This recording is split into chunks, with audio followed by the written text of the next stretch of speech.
Finally, we're at part 3 of this huge newsletter. I know it's just massive. At least I think it's massive. I like to do like a little page and a half kind of newsletter, because I think short, succinct, and you get everything that you need to know right there. And we fill you in throughout the rest of the week with the weekly scoop. But there are some major things happening here in January with kicking off the new year, with kicking off a deep dive into spiritual disciplines.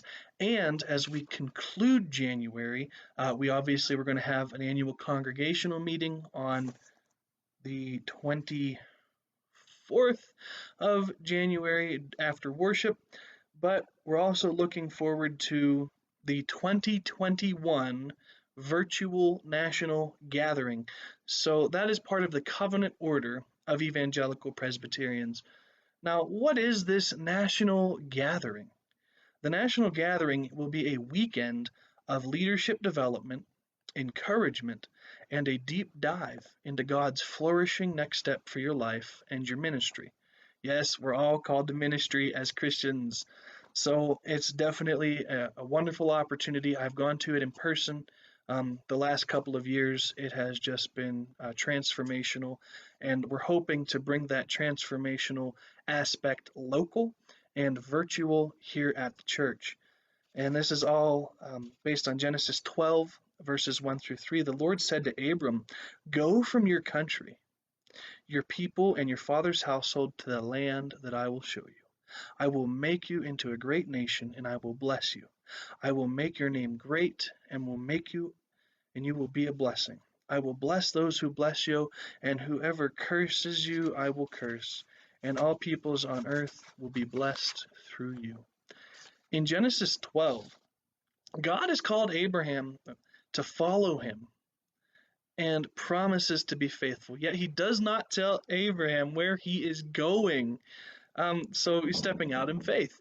Having the past months of life and ministry, have they left you feeling like Abraham?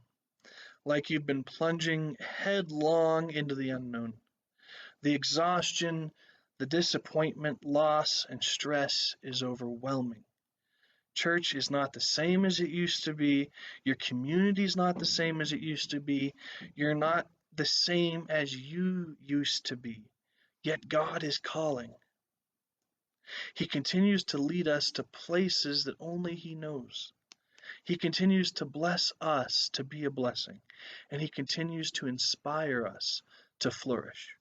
One of the measures of a flourishing eco-church is that it normalizes risk-taking. Every single one of the congregations, big or small, rural or urban, thriving or struggling, has been taking countless risks as we have navigated more fast-paced change than we have ever imagined possible. And you know how we feel about change.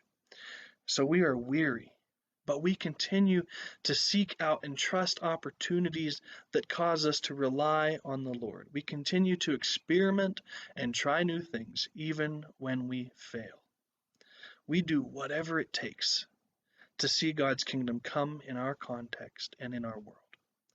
Through it all, we know our loving God is calling us to take one flourishing step at a time into the unknown. So I would encourage you to make it to at least one of the sessions over this 3-day period that will take place on January 29th, 30th, and 31st. That's January 29th, 30th, and 31st. And there are different breakout sessions. I'll make that available on the Facebook page with a schedule of events for those 3 days. And as always, stay blessed and be a blessing.